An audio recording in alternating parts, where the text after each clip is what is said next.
Around, man. How you doing? I'm lucky to be at a Super Bowl. Now, first of all, I will say I see Clarence Hill Jr. on the internet. Very rarely get to see you in person. Great to see you. I see you as well. It is every time we get down here and celebrate another season at the Super Bowl, especially at Radio Row, we get a chance to see everybody. Like, I'm meeting people from so many different countries. I met somebody from Spain. I met somebody from Quebec. I met somebody from France. I met somebody from London. I mean, I've met so many people that cover the sport from all over the place. And then the young people that are covering the sport, and then all the mainstream media people. It's like, it's dope. We're very lucky to be here and thankful to be here. No, we are lucky. Another year without the Cowboys, though. I mean, Yeah. when you grew up, I guess the Cowboys were America's team. Yeah. In the 90s, they were winning Super Bowl titles. Now it's going on 30 years since they last even been to the NFC Championship game, let alone the Super Bowl. Yeah. How surprising is that? Yeah, you're much closer to the subject than I, so I would let you kind of break down the ins and outs of what you think it is. For me, I grew up in Pittsburgh, and, they were initially offered the moniker America's team. And the Rooney family said we are Pittsburgh's team. We are not America's team. And then it was obviously Jerry Jones into a reality, because everywhere you went there was Dallas Cowboys fans. Everywhere you went there's people that believed in the star. Everywhere you went, the biggest business was always the Dallas Cowboys business. I mean, sports media, we all see it. You talk about the Cowboys. Why do they talk about the Cowboys? Because the most amount of people watch whenever the Cowboys are being talked about. Like, that's like the TV science is what they say behind the scenes. So everything that Jerry's built, everything the Cowboys have become is certainly a absolute marvel whenever it comes to business-wise and branding-wise and everything like that. But I think there's some shit that's potentially holding them back. Yes. I think there's some shit.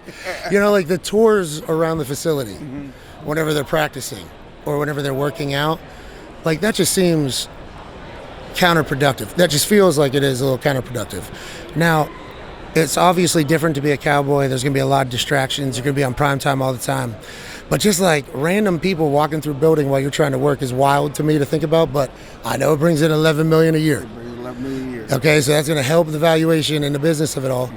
I just think there's like things like that I didn't know could happen in an NFL building, but I guess they are. You were a Pittsburgh guy. Mike McCarthy was a Pittsburgh guy. How surprised that they went on from Mike McCarthy to Brian Schottenheimer? Not an exciting, not a high-profile hire. Not a guy that anybody was trying to give an offensive coordinator job to, let alone a head coaching job. Yeah, and obviously it came later in the cycle because Jerry made the decision to move on from Mike McCarthy and not offer another contract later in the coaching cycle. So Vrabel had already been hired and there had already been people off the board. Yeah. So obviously that was certainly questionable in it all. Mike McCarthy, I mean, he wins. He won. But whenever it became a question, I think people are like, well, wait a minute. Is this on purpose from Jerry? And then whenever it ends up going that way, it's a surprise. It's late. But then who are you going to hire? They heard Deion Sanders, potentially. I think people got jacked up about that. Right, they did. I think people got jacked up about that. I think Cowboys fans got very pumped up about potentially. And the media. Everybody got jacked up about Coach Prime Yeah. going down into Jerry world to turn that thing into prime time again. Right. Yeah, I think everybody got real excited about that. Then Witten's name, I think, floated out there a little bit. Yeah. Then there was a couple others, I believe. Kellen Moore, maybe, because he had familiarity. So then when Schotty gets a job after an incredible conversation with Jerry, obviously Cowboys fans seem to be a bit let down. I had a chance to be around Schotty one year in Indianapolis. Obviously, his family grew up in the NFL. I think it's really hard to predict who's going to be a great head coach. I think there's a lot of failed head coaches in the NFL. I think that's why the hiring cycle is always as busy as it is. So I think Schotty's been around it long enough. Will he be able to create a winner? TBD.